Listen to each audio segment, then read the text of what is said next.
अस्सलाम वालेकुम नाज़रीन, RFI डिजिटल न्यूज़ सां गॾु मां आहियां काज़ी राबेल। सभ खां पहिरियां हेडलाइंस। शहीदनि जी कुर्बानियुनि खे कॾहिं बि विसारे न सघंदा, मुल्क में पायदार इस्तेहकाम खे यकीनी बणाईंदासीं। Army chief general Asim Munir जो ॾखिण वज़ीरिस्तान जे इलाइक़े वाना जे दौरे दौरान ख़िताब।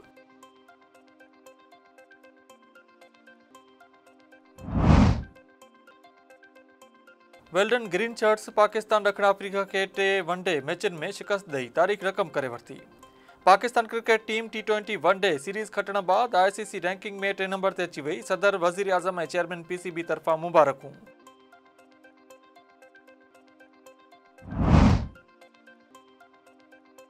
चैंपियंस ट्रॉफी 2025 पाकिस्तान ऐं भारत विच में मैच 23 फरवरी ते दुबई में खेॾी वेंदी। PCB बाज़ाब्ता तौर ते ICC खे न्यूट्रल वेन्यू खां आगाह करे छॾियो।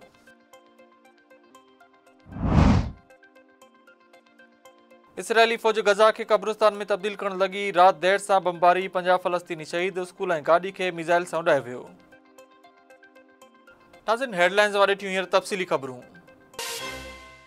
Army chief general Asim Munir ॾखिण वज़ीरिस्तान जे इलाइक़े वाना जो दौरो कयो। खेसि मौजूदा सिक्योरिटी सूरतहाल ऐं दहशतगर्दी ख़िलाफ़ जारी ऑपरेशन्स ते ब्रीफिंग ॾिनी वई।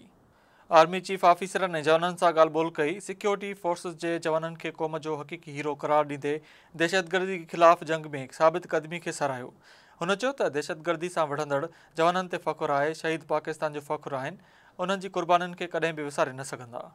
आर्मी चीफ चयो त क़ौम जे अज़म, हिमायत, पाक फ़ौज ऐं क़ानून लागू कंदड़ इदारनि सां मिली मुल्क में पायदार अमन इस्तेहकाम जी बहाली खे यकीनी बणायो वेंदो।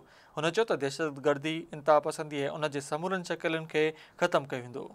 आर्मी चीफ फितना ख़्वारिज जे ताक़ुब लाइ पाक फ़ौज जे अज़म खे वरजायो ऐं चयो त रियासत ख़िलाफ़ उन्हनि जे नापाक सरगर्मियुनि, उन्हनि जे सहूलियतकारनि ऐं माली मदद कंदड़नि खे बि ख़तमु कयो वेंदो। ज़िंदगी या मौत, वतन या कफ़न, हिकु भेरो ॿीहर 17 जवाननि मुल्क लाइ कुर्बानी ॾेई छॾी। ॾखिण वज़ीरिस्तान जे चेकपोस्ट ते फितना अल ख़्वारिज हमलो कयो। दहशतगर्दी ख़िलाफ़ जारी जंग में पाक फ़ौज जी बेमिसाल कुर्बानियुनि जो सिलसिलो जारी आहे। नौजवाननि जी कुर्बानियुनि सां फितना अल ख़्वारिज जे ख़ात्मे जो अज़म मज़बूत थींदो पियो वञे। 20 ऐं 21 डिसंबर जे विच वारी राति में दहशतगर्दनि ॾखिण वज़ीरिस्तान जे इलाइक़े में पाक फ़ौज जी चेकपोस्ट ते हमलो कयो। चेकपोस्ट जे सिपाहियुनि बुज़दिल दुश्मननि खे मुंहुं तोड़ जवाबु ॾिनो। कलाकनि ताईं फायरिंग जी ॾे वठि थी, जे दौरान 8 दहशतगर्दनि खे जहनम मोकिलियो वियो। जॾहिं त पाक फ़ौज जा 16 जवान शहीद थी विया। दहशतगर्दनि ॿी कार्रवाई ख़ैबर पख्तूनख्वा जे इलाइक़े राजगाल में कई, जिते कोशिश नाकाम बणाईंदे पाक फ़ौज जो जवान शहीद थी वियो। दुश्मननि खे बि भरपूर जवाबु ॾिनो वियो। पाक फ़ौज जे जवाननि 4 दहशतगर्दनि खे मारे छॾियो। पाकिस्तान वनडे सीरीज़ में ॾखिण अफ्रीका खे वाइट वॉश करे छॾियो। साई महबूब 13 चौकनि ऐं 2 छकनि जी मदद सां 101 रन्सुनि जी शानदार इनिंग्स खेॾी। पाकिस्तान ॾखिण अफ्रीका खे 3 ऐं आख़िरी वनडे मैच में 36 रन्सुनि तां शिकस्त ॾेई सीरीज़ में वाइट वॉश करे छॾियो। जोहान्सबर्ग में खेॾियल 3 ऐं आख़िरी वनडे मैच में मेज़बान टीम टॉस खटे पहिरियां बॉलिंग जो फ़ैसिलो कयो ऐं महिमान टीम खे बैटिंग जी दावत ॾिनी।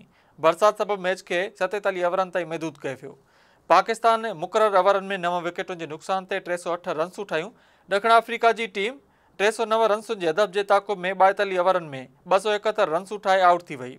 साई महबूब सेंचुरी स्कोर कई, जॾहिं त मोहम्मद रिज़वान 53 ऐं बाबर आज़म 73 बालनि ते 52 रन्सूं ठाहियूं। सलमान आगा 48 रन्सुनि जी यारहाणी इनिंग्स खेॾी, जॾहिं त तैयब ताहिर 28 रन्सूं ठाहियूं।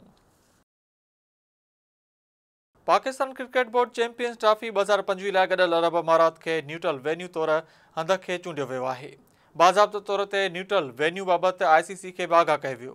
PCB चेयरमैन मोहसिन नक़वी ऐं UAE क्रिकेट बोर्ड जे चेयरमैन शेख अल नहान विच में मुलाक़ात खां पोइ मैदान जो हतमी फ़ैसिलो कयो वियो। दुबई भारत जे न्यूट्रल मैचनि जी मेज़बानी कंदो। पाकिस्तान ऐं भारत विच में ICC champions trophy cricket tournament 23 February ते खेॾियो वेंदो। ॿिए ॾींहुं भारत ऐं न्यूज़ीलैंड विच में मैच खेॾी वेंदी। जेकॾहिं भारत सेमीफाइनल ऐं फाइनल लाइ क्वालिफाई करे थो त 2 मैचूं दुबई में खेॾी वेंदियूं। जेकॾहिं भारत फाइनल में न पहुचंदो त मैच पाकिस्तान में खेॾी वेंदी। फाइनल 9 मार्च ते खेॾियो वेंदो। गज़ा में इसराइली फ़ौज जा वहशाणा हमला जारी आहिनि। इसराइली फ़ौज गज़ा खे कब्रिस्तान में तब्दील करे छॾियो आहे। 24 कलाकनि में वधीक 50 फ़लस्तीनी शहीद ऐं 54 ज़ख़्मी थी पिया। जुबालिया में इसराइली हवाई हमले में हिक ई ख़ानदान जे 7 ॿारनि समेत 12 फ़लस्तीनी शहीद थी विया। गुज़िरियल ॾींहं खां जारी हमलनि में वधीक 50 फ़लस्तीनी शहीद थी विया।